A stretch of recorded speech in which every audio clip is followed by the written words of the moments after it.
जिन जिन नाम ध्याया तिनके काज सरे।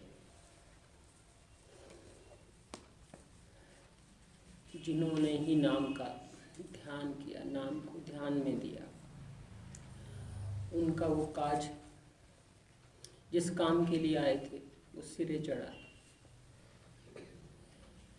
असल में ध्यान का मतलब भगवत गीता ने बताया, ध्यान ज्ञान बिना नहीं, बिना ध्यान नहीं शांति, नहीं सुख अशांत को। ध्यान ज्ञान के बिना नहीं होता। किसका ध्यान करेंगे? बिना ज्ञान के कैसे ध्यान करेंगे? मुझे बीजी एक उदाहरण दिया करते थे कि तुमने राम जी को देखा है? नहीं देखा। ज्ञान है तुम्हें उनकी कैसी शक्ल है? नहीं है। तुमने कैलेंडर में देखा है? कैलेंडर में किसी मूर्तिकार की, किसी की कल्पना देखी है, साक्षात नहीं देखा। और जिसको तुमने साक्षात नहीं देखा, तुम्हें कहा जाए उसका ध्यान करो, तो तुम वही ध्यान करोगे जो तुमने फोटो में या कैलेंडर में देखा है। यदि तुमने सच में देखा होता, साक्षात मूर्ति रूप में, प्रतिमा रूप में नहीं, मूर्ति रूप में देखा होता, उनकी मूर्ति देखी होती, तो तुम्हारे को कहना पड़ता कि राम का ध्यान करो, वो ध्यान से उतरते ही नहीं, क्योंकि देखा हुआ। बड़े महाराज जी एक उदाहरण देते थे कि ध्यान करने का तरीका के लिए एक उदाहरण देते थे कि ध्यान करो, तुम्हारे घर में मूंग की दाल कहाँ रखी है? कोई दाल का ध्यान रखो, ध्यान करो कहाँ रखी है, क्योंकि तुम्हें ज्ञान है, तुम्हें तुरंत वहां जाएगी सुई की मेरी वहां रखी है। तो ध्यान कैसे हुआ? ज्ञान से। इसलिए वो कहा करते कि जिसको तुमने देखा नहीं है उसका ध्यान ये मन नहीं कर पाता, तुम जबरदस्ती कराते हो, करता नहीं। और जो तुमने रोज देखते हो उनका ध्यान उतरता नहीं, क्योंकि वो ध्यान में उनका देखा हुआ है, वो ध्यान से उतरते नहीं। तुम चाहो उसका ध्यान ना करे पर वो ध्यान में आ जाते हैं। और जिस परमात्मा का ध्यान करने को कहते हैं, क्योंकि उसे देखा नहीं इसलिए वो ध्यान में आता नहीं। तो यहाँ पूज्य बीजी कहते थे कि तुम्हारा मन बड़ा सियाना है, ये मन बहुत सियाना है, इसे कहो ऐसे ही ध्यान कर जैसे तू जानता नहीं। तो वो कहता मैं कैसे करूं जब मैं जानता ही नहीं। और इसे कहो कि जिसे तू जानता उसे ध्यान में ना ला, तो ये कहता वो ध्यान में आ जाता, मैं क्या करूं? तो ये युक्ति ये बताती है कि ज्ञान हो तो ध्यान अपने आप हो जाता है, बिना ज्ञान के ध्यान नहीं होता। ध्यान ज्ञान बिना नहीं, और बिना ध्यान नहीं शांति। ध्यान नहीं तो फिर शांति कैसे है जब ध्यान ही वहां नहीं। अब यहां पर कहा गया जिन जिन नाम ध्याया तिनके काज सरे। जिन्होंने भी नाम का ध्यान किया, नाम यानी नाम बोलते ही वो नाम ही ध्यान में आना चाहिए। जब किसी का नाम बोलते हैं तो वो नाम ही ध्यान में आता है, क्योंकि हम उसको जानते हैं। लेते नाम है, ध्यान में नाम ही आता है। यहां भी यदि हम नाम लें और ध्यान में नाम ही आ जाए, तुम्हारा काम बन जाए, हमारा काम बन जाए, तिनके काज सरी, उसका काम बन जाए। बिना ध्यान नहीं शांति, काम बन गया। तो ध्यान ऐसा करें जिसका हमें ज्ञान हो। और मैं का ज्ञान किसे नहीं है? कौन कहता मैं नहीं हूं? मैं हूं, सबको पता। बस ये ज्ञान नहीं है कि मैं कौन हूं, क्या हूं। यदि कोई आपको ये ज्ञान करा दे तू कौन है, तो फिर ध्यान रखने में क्या दिक्कत है कि मैं कौन हूं? जब पता ही है, नाम लेते ही मैं का ज्ञान है कि कौन है, तो ध्यान में आ जाना चाहिए कि कौन है। तो ध्यान यानी नाम ध्यान, जिन जिन नाम ध्याया, नाम लेते ही जिनके ध्यान में नामी आ गया, वो वाले नाम लेते ही नामी ध्यान में आता है मन की कल्पना से, देखा देखी, सुना सुनी। मुझे बड़े आश्चर्य हुआ था, एक बार मैं पूज्य बीजी महाराज के साथ सैर पे जा रही थी और मेरी एक सहेली थी, वो पेंटिंग बनाती थी। थोड़ा टाइम वो भी सत्संग में आने लगी, काफ़ी मेरी क्लोज फ्रेंड थी। मैंने ऐसे बीजी से बताया कि बीजी ये ना पेंटिंग भी बहुत अच्छी बनाती है। तो पूज्य बीजी ने जो बात कही वो मेरे को बड़ा आश्चर्यजनक लगी। उन्होंने कहा किसकी पेंटिंग बनाती है? मैंने कहा यही सभी बनाते हैं, लैला मजनू श्री फराग। कहते लैला मजनू उसने देखे हुए हैं, श्री फराग उसने देखे हुए हैं। वो जो बना दे तुम सुंदरता ही तो देखोगे, ये कहोगे हाँ हो वो वैसी बनाई, तुमने देखे ही नहीं हुई। वो मेरी बनाए तब मैं उसे पेंटर मानूंगी। और बाद में जब पूज्य बीजी की ये वाली फोटो बन के आई, पेंटिंग बन के आई मसूरी से, हूबहू लगभग वैसी थी। बड़ी प्रशंसा हुई थी उसकी कि वैसी की वैसी बना दी। तो वास्तव में पूज्य बीजी के अंदर ये बात हर चीज में ना वो इसी तरह से गहराई में जाते थे। हर चीज जो कोई नहीं सोचता वो सोचते, जो कोई भी नहीं सोच पाता। तो इसी बात से समझ में आता है कि उनकी हर समय तत्व दृष्टि रहती, कि कल्पना को कल्पना से देख रहे हैं, वास्तविकता तो जानते नहीं। वास्तविकता को कल्पना में वास्तविक करके दिखाओ, तब है तुम्हारी सामर्थ्य। अब यही चीज है ध्यान को लेकर के। यदि ज्ञान है और फिर ध्यान करना पड़े तो क्या दिक्कत है? ज्ञान है, ध्यान कर लो, ज्ञान तो है। और ऐसे कोई कहे फलाने को याद कर, फलाने को ध्यान कर, वो ऐसी है वो ऐसी, कैसे ध्यान करूं? मेरे को तो याद ही नहीं आ रहा तुम किसकी बात कर रहे हो। याद आए तुम उसको रिश्ता बताओ, कहाँ देखी, कैसे देखी, ज्ञान कराओ, तो ध्यान में 1 मिनट में आ जाएगी। क्या दे रहे? यही अपने आत्मा के लिए है कि कोई आपको ज्ञान करा दे कि ये है, इस वजह से तू सत्य है, इस वजह से तू चेतन है, इस वजह से तू कुटस्थ है, ये ज्ञान करा दे, तो फिर ध्यान में क्यों नहीं आ सकते? क्यों नहीं आ सकते?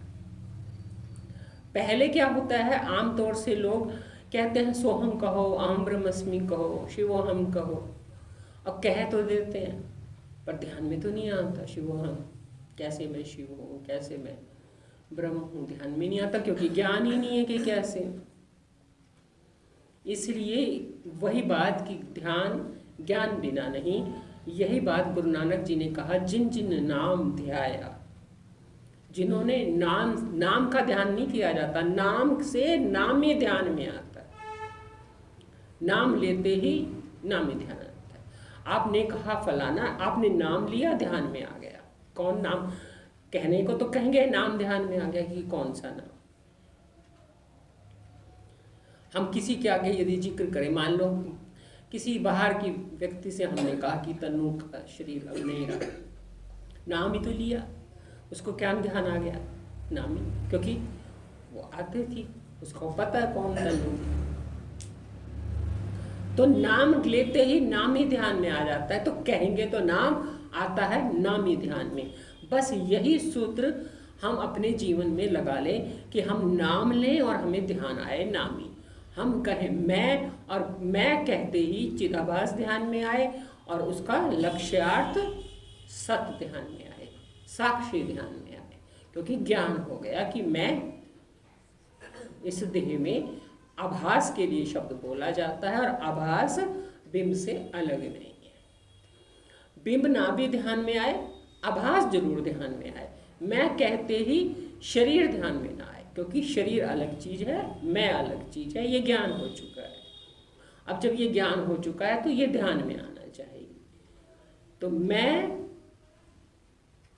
कहते ही, सत्य कहते ही, शिव कहते ही नाम कहते ही ध्यान में आ जाना चाहिए। इसलिए उन्होंने कहा सत कहते ही असत का निषेध हो गया, शेष रहा सत जो लक्षणा से सिद्ध है।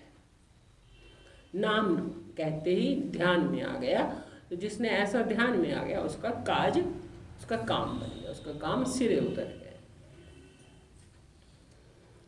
तो हर किसी को नाम लेते ही नामी ध्यान में आ जाए तो उसका काम बनता जाएगा। हरि गुरु पूरा आराध्या दरगाह सच करे। हरि और पूरे गुरु, हरि कहो पूरा गुरु कहो, इनकी जो भी आराधना करता है, इनकी आराधना से, आराधना का मतलब भी वही है, एक है बहिर्मुक्ता और एक है अंतर्मुक्ता। अंतर्मुक्ता का नाम ही आराधना है, जिसको आमतौर से लोग राधा कह देते हैं। श्री कृष्ण का संबंध राधा से है, संसारी का संबंध इस धारा से है जो बाहर जा रही है। अंतर्मुख होती है तो वो राधा हो जाती है या आराधना हो जाती है। आराधना का एक मतलब ये है कि सतत वृत्ति बनाना, जिसे हम कहते हैं सोहम भावेन पूज्यते। सोहम के भाव से उसकी पूजा होती है। तो परमात्मा की पूजा करने का तरीका है सोहम भावेन पूज्यते, वह मैं हूँ, ये भाव उसकी पूजा है। तो हरि गुरु पूरा आराध्या दरगाह सच करे। जो हरि की, पूरे गुरु की आराधना करता है या हरि की आराधना करता है जैसा पूरा गुरु बताता है, ऐसे भी समझ सकते हो। हरि की आराधना करता है जैसा पूरा गुरु ने बताया, अपने मन से नहीं करता, पूरे गुरु की बताई हुई तरीके से आराधना करता है, तो वो दरगाह में सच्चा साबित होता है, खरा साबित होता है। दरगाह मतलब ईश्वर के दर पर, जहाँ वो दर पर जहाँ सबको अपनी जवाबदारी देनी है, जवाबदारी देनी है कि क्या करने गए थे और क्या करके आए।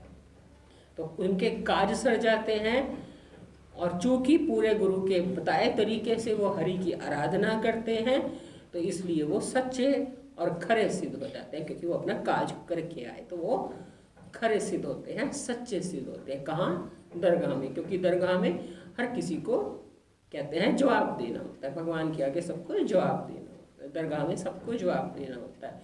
तो जो काम करके जाता है वो सच्चा सिद्ध होता है, खरा सिद्ध होता है। सर्व सुखानिधि चरण हरि बहुजल विखम तरे। सब सुखों की निधि हरि के चरण है। सुखों की निधि, जैसे अब हम पढ़ ही रहे हैं कि परमात्मा सुख स्वरूप है, और चूंकि सुख स्वरूप है तो बाहर सुख की इच्छा नहीं करनी, यही सीखना है। यदि वो सुख स्वरूप है तो फिर हम बाहर सुख क्या खोज रहे हैं। तो ऐसा जानने से कठिन भवजल से हम तर जाते हैं। क्यों? क्योंकि बाहर सुख ढूंढते हैं तो ये कठिन भवजल बन जाता है, और परमात्मा को सुख स्वरूप समझते हैं तो ये भवजल, कठिन भवजल तर जाता है, क्योंकि यहाँ सुख नहीं खोजते। एक मतलब तो ये है। दूसरा मतलब थोड़ा सा और ध्यान दीजिए, इसी के साथ ही मिलता जुलता है, लेकिन वो भी हमारे बड़े काम का है। उस पर थोड़ा हम ध्यान दें कि यदि हम ये समझ जाएं कि ईश्वर का, हरि का चरण ही सुख स्वरूप है, तो हम जो भी हमारे पास उपलब्ध सुख हैं, जिनको हम समझ गए हैं कि ये सुख नहीं है, तो उन्हें हम हरि के चरणों में सौंप दें। मान के सुख को, अच्छाई के सुख को, आराम के सुख को,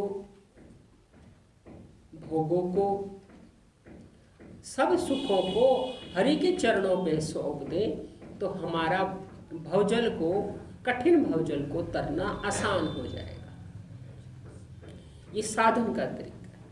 एक है विचार का तरीका और एक है साधन का तरीका।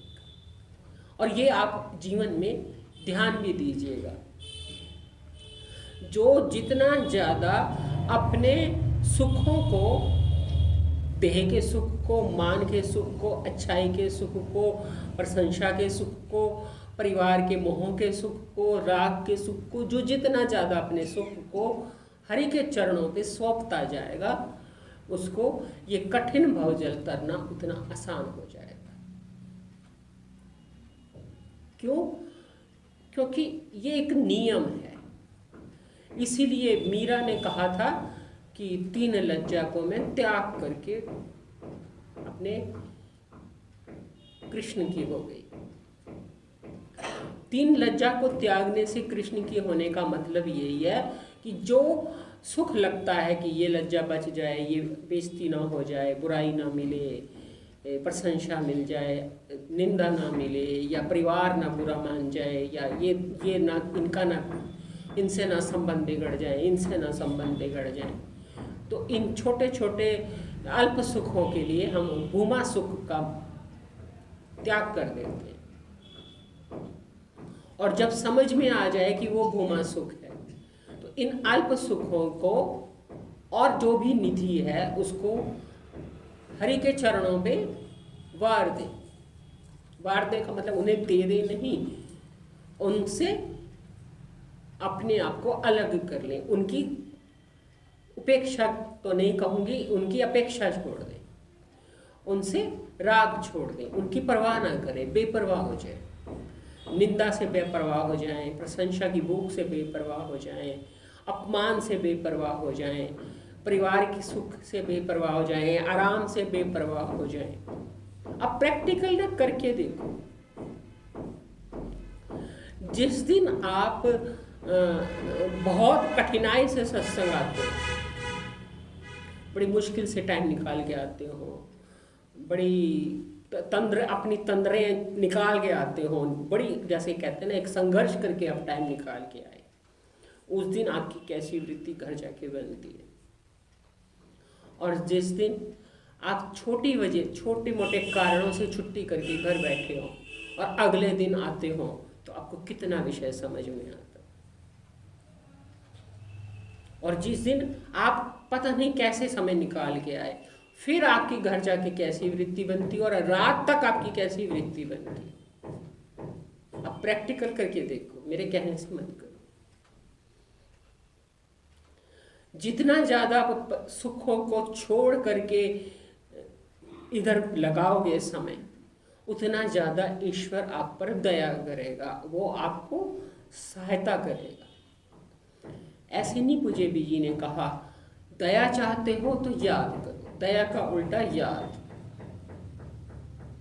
शायद यही एक शब्द है जो पूज्य जी ने उल्टा करा, और ज्यादा शब्द नहीं करे कि यही शब्द तो हमने सुना है, दया का उल्टा याद। याद पूज्य जी कहते थे, मेरी दया चाहते हो तो मुझे याद करो, मुझे याद करो। हम उनकी याद का मतलब है उनके बगैर रह नहीं सकते। याद का मतलब जिसकी याद आती, आप जब भी याद आए, बहुत याद आए, वो भजन बोलती थी ना सुदेश दीदी,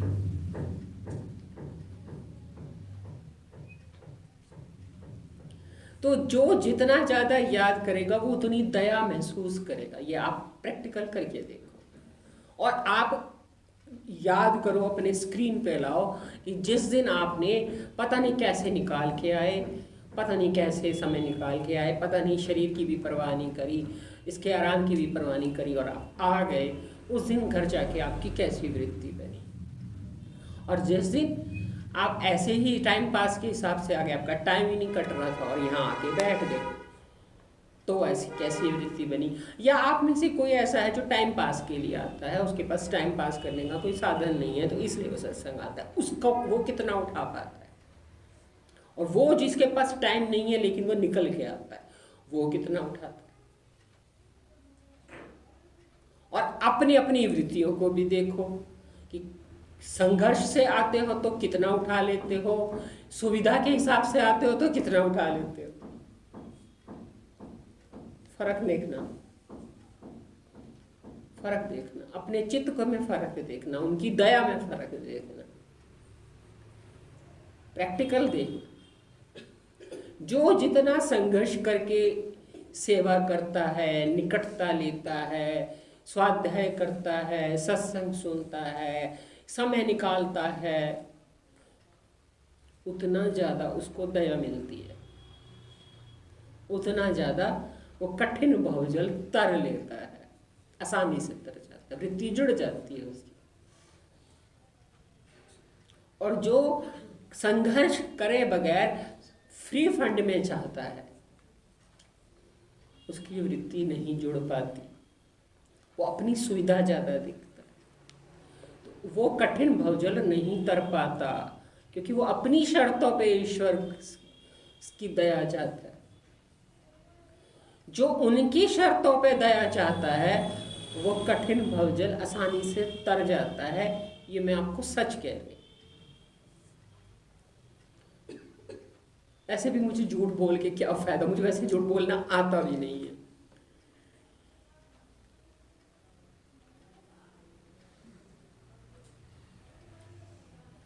तो ये चीज आप जीवन में करके देखो और अपने आप में भी फायदे देखो कि कौन ज्यादा आगे बढ़ पा रहा है। रीस भी करनी है तो पूज्य भी जी कहते थे ईर्ष्या मत करा करो, रीस किया करो। रीस बहुत अच्छी चीज है।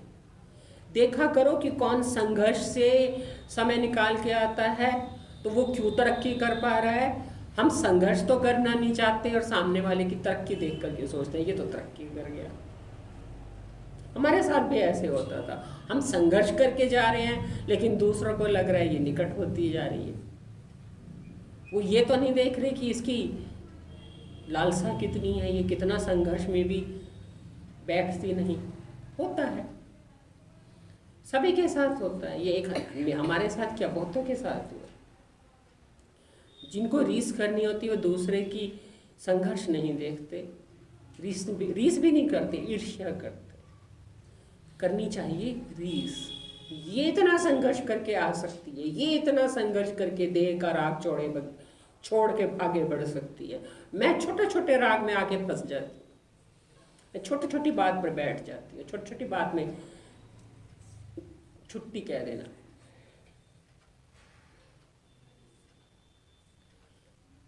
ये इसलिए मैं नहीं कह रही कि मुझे आपकी छुट्टी से ऐतराज है, इसलिए मैं बात बना रही हूँ। बात नहीं बना रही, मैं वही कह रही हूँ जो सच है। तो ये बात यहाँ पर भी अप्लाई हो रही है कि सर्व सुखा निधि चरण हरि, सब सुखों की निधि हरि के चरण हैं। ऐसा जो जानता है वो कठिन भवजल तर जाता है। क्योंकि जब आप बैठोगे तो आपको कठिन भवजल परेशान करेगा, कठिन लगेगा। वो कठिन नहीं लगेगा क्योंकि आप तर जाओ, क्योंकि आपने काम ही ऐसे किए हैं कि सब सुखों की निधि हरि को समझाए, यहाँ नहीं सुख खोए।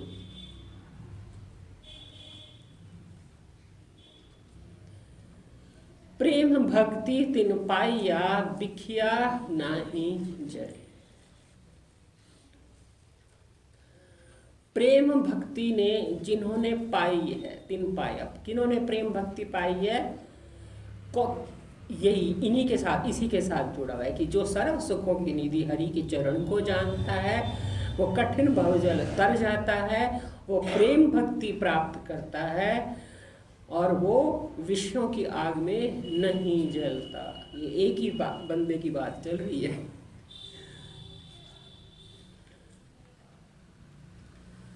वो भवजल भी तर जाता है और वो प्रेम भक्ति तिन पाइया विखिया नहीं जले। वो प्रेम भक्ति वो प्राप्त कर लेते हैं। कठिन भवजल तर जाएंगे तो फिर सीधी सी बात है कि प्रेम भी प्राप्त करेंगे, भक्ति भी जुड़ेंगे भी सही। जुड़ने में यही तो भवजल ही तो परेशान करता है सबको। जुड़ना तो सब चाहते हैं पर भवजल परेशान करता है, तो भवजल वो तर जाते हैं, इसलिए वो प्रेम भक्ति प्राप्त कर लेते हैं और विषयों की अग्नि में जलने से बच जाते हैं। थोड़ी सी संघर्ष है, फायदा देखो। पर ये जो है ना मन कहता है मेरी अपमान ना हो, मेरी बुराई ना हो, मेरी कोई बेइज्जती ना हो, मेरी कोई निंदा न करे। मुझे ऐसे क्यों कह दिया, मुझे वैसे क्यों कह दिया, उसकी ये कर दिया, मुझे ऐसे नहीं करा। ये छोटी छोटी बात में अटक जाता है। और जो प्रेमी होता है ना, वो कहता है क्या फ़र्क पड़ता है, मुझे तो वो चाहिए, उनका मान थोड़ी चाहिए, उनकी प्रशंसा थोड़ी चाहिए, मुझे तो वो चाहिए, मुझे तो उनकी नज़र में आना चाहिए। अब नज़र में आके निंदा मिले कि प्रशंसा मिले, मान मिले कि अपमान मिले, है तो नज़र में ही ना। नज़र में आना मुख्य चीज़ है, मान अपमान प्रशंसा निंदा मुख्य नहीं है। ये अकल सिर्फ जिज्ञासु को होती है, सबको नहीं होती। तो वो प्रेम भक्ति प्राप्त कर लेते हैं और वो विषयों की आग में नहीं जलते। कूड़ गए दुविधा नसी पूरन सच भरे। झूठ चला जाता है, मिथ्या चला जाता है। जब जीवन से कूड़ चला गया, झूठ चला गया, तो दुविधा भी चली गई। दुविधा भी चली गई। दुविधा कौन पैदा कर रहा है? जब तक ये कूड़ सिर पे बैठा हुआ है। कूड़ यानी कूड़ तो जानते ही हो पंजाबी में। ये शायद कूड़ से तो नहीं कूड़ा बना, कूड़ से ही कूड़ा बनाओ, पर पंजाबी में कूड़ का मतलब है मिथ्या, झूठा। तो कूड़ गए दुविधा नसी। कूड़ उनके जीवन से चला जाता है, दुविधा चली नष्ट हो जाती है, क्योंकि दुविधा ही तो परेशान करती है। ये देखूं कि वो देखूं, यहाँ मैनेज करूं कि यहाँ मैनेज करूं, वृत्ति देखूं कि संसार देखूं, घर के लोगों को खुश करूं कि गुरुदेव को खुश करूं, शरीर को देखूं कि अपना कल्याण देखूं। सब दुविधा नष्ट हो जाती, क्योंकि भवजल ही नहीं रहता तो एक समझ बन जाती है कि कौन सा रास्ता चुनना है और कौन से रास्ते का मोह छोड़ना है। कुड़ गए दुविधा नसी पूरन सच भरे। पूरा सच उनके जीवन में भर जाता है। सच ही तो भरना चाहते हैं हम अपने जीवन में। तो ये सारी, जब पूरा सच भर गया तो पार ब्रह्म प्रभु सेव दे मन अंदर एक धरे। अब रह गया पार ब्रह्म प्रभु को सेवन करना, उसका नित्य सेवन करना, जिसे हम निधि ध्यासन कहते हैं, जिसे सजातीय वृत्ति का सतत प्रवाह कहते हैं, विपरीत भावना का नाश के लिए। तो विपरीत भावना के नाश के लिए सजातीय वृत्ति का सतत प्रवाह क्या है? पार ब्रह्म प्रभु सेवन दे। पार ब्रह्म प्रभु के सेवन करने से, सेवन का मतलब कौन सेवन? एक होता है मुंह से खाना, वो पेट के लिए खाया जाता है, शरीर खाता है, शरीर की खुराक है वो। एक है मैं मन की खुराक और एक है मैं की खुराक। मैं की खुराक, मैं वही खाएगा जिससे उसके जीवन में रस आएगा, शांति आएगी, स्थिरता आएगी, निश्चलता आएगी। तो मैं को वही चीज सेवन करनी चाहिए जिससे उसे शांति मिले, निश्चलता मिले और स्थिरता मिले। और सबसे जरूरी चीज पृथकता विलीन हो जाए। तो पार ब्रह्म की, प्रभु की मैं को सेवन करना चाहिए। करने से क्या होगा? जब पार ब्रह्म प्रभु की वो सेवन करेगा तो ये जो मन है इसके अंदर भी एक धारण हो जाएगा। मन अंदर एक धरे, मन के अंदर एक ही धारण हो जाएगा। ऐसे इसको ना भगवत गीता में कहा, अपने कर्म की बुद्धि एक है गुरुनंदन, अनंत शाखा होती हैं स्वकर्म त्याग बुद्धि में। जो बुद्धि स्वकर्म नहीं करती उसकी अनंत शाखाएं होती हैं, उसको व्यभिचारी बुद्धि कहा जाता है। अब यहाँ तो परमात्मा पति बन चुका है तो व्यभिचार तो खत्म हो गया। जिसका परमात्मा पति बन गया वो व्यभिचारी तो नहीं रहा, क्योंकि एक को बना लिया अपना। अब जो बुद्धि परमात्मा को वर्ण कर लेती है, या परमात्मा जिस बुद्धि को वर्ण कर लेते हैं, परमात्मा जिस बुद्धि को वर्ण कर लेते हैं वो अपने कर्म की बुद्धि एक है, वो एक में ही टिक जाती है। और उसी का भी शब्द का फर्क है। पार ब्रह्म प्रभु सेवंदे, मन अंदर मन एक को ही धरता है। क्योंकि जैसे एक उदाहरण दिया करते थे कि जब तक किसी लड़की की सगाई नहीं होती, जिसे हम रोका कह देते हैं कि रोकते नहीं है उसका, तो कई देखते हैं, कईयों के बारे में सोचते हैं।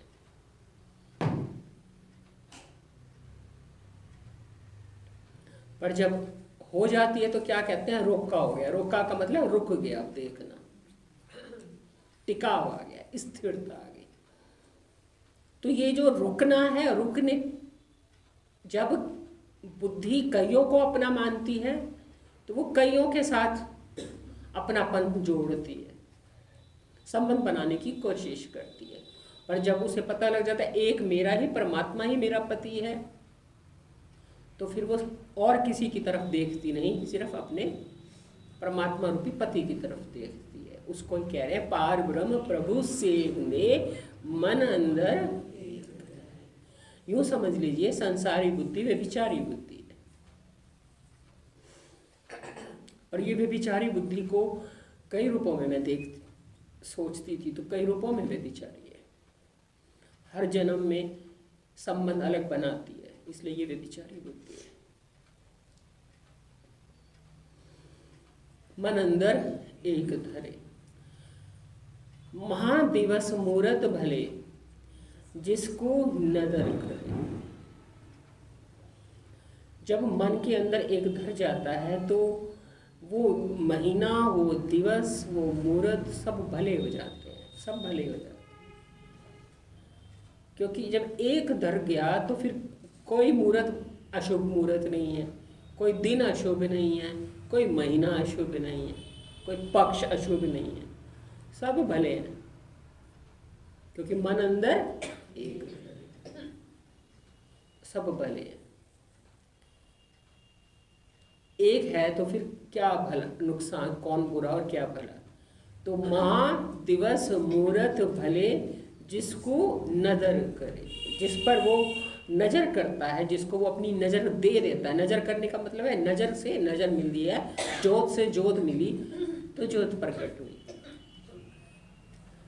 जोत से जोत जगती है, नजर से नजर जगती है, मिलती है। तो जिसको नजर मिल जाती है उसका महादिवस मुहूर्त सब भले हो जाते हैं।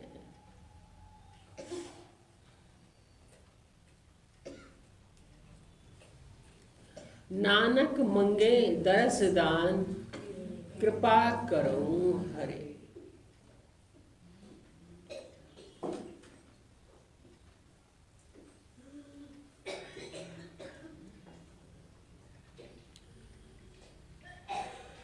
नानक कहते हैं कि मैं दरस का दान मांगता हूँ। मुझे ये दो लाइनों का संबंध बड़ा ही प्यारा लगता है। एक तो कि जब वो नज़र दे देगा तो सब कुछ भला हो गया, क्योंकि नज़र ही बन गई कि वही वो है सब जगह। तो जिसको नज़र दे देता है वो नज़र दे दी, सब कुछ भला हो गया। फिर भी नानक कह रहे हैं नानक मंगे दरस दान, यानी मैं तुझे ही देखूं, तूने मुझे नजर दी, मैं इस नजर से तुझे ही देखूं। ये मतलब नहीं है कि तू मेरे सामने आता रहे मैं देखता रहूं, ऐसा नहीं होता। जिस आँख से हम देखेंगे वो आँख भी हमें एक दिन छोड़ देगी। तो आँख से देखने वाली चीज कभी भी हमारी से हटे ना, ऐसा हो ही नहीं सकता। आँख ही छूट जाती है तो फिर चीज कैसे नहीं छूटेगी। इसलिए ये जो दरस दान मांगना है, दरस दान का मतलब है दान में दे दो, दर्शन का दान, दर्शन का दान दे दो। यानी मुझे दर्शन करना आना चाहिए। मुझे आप तो देखते हो, मैं आपको नहीं देख पाता, क्योंकि आप एक उपाधि का रूप ग्रहण करके आते हो, आप एक ओढ़नी ओढ़ के आते हो। मैं ओढ़नी ना देख करके ओढ़नी के पीछे तुम आपको देखो। ओढ़नी के पीछे आपको देखो। अब मैं ओढ़नी के व्यवहार को ना देखो, मैं उपाधि को ना देखो, मैं माया को ना देखो, मैं मायापति को देखो, मैं उपाधि में बैठे उपित को देखो। इसी वजह से हम देखते थे कि जैसे अब ये खांसी है तो मुझे ध्यान आ रहा है कि मुझे बीजी को जब खांसी होती थी कहते खांसी देवी आ गई, अब उसका समय हो गया। बिल्ली आती थी तो कहते थे ब्रह्म कुमारी आ गई। एक समय में बिल्ली का दर्शन अशुभ माना जाता था, उस समय जिसको वो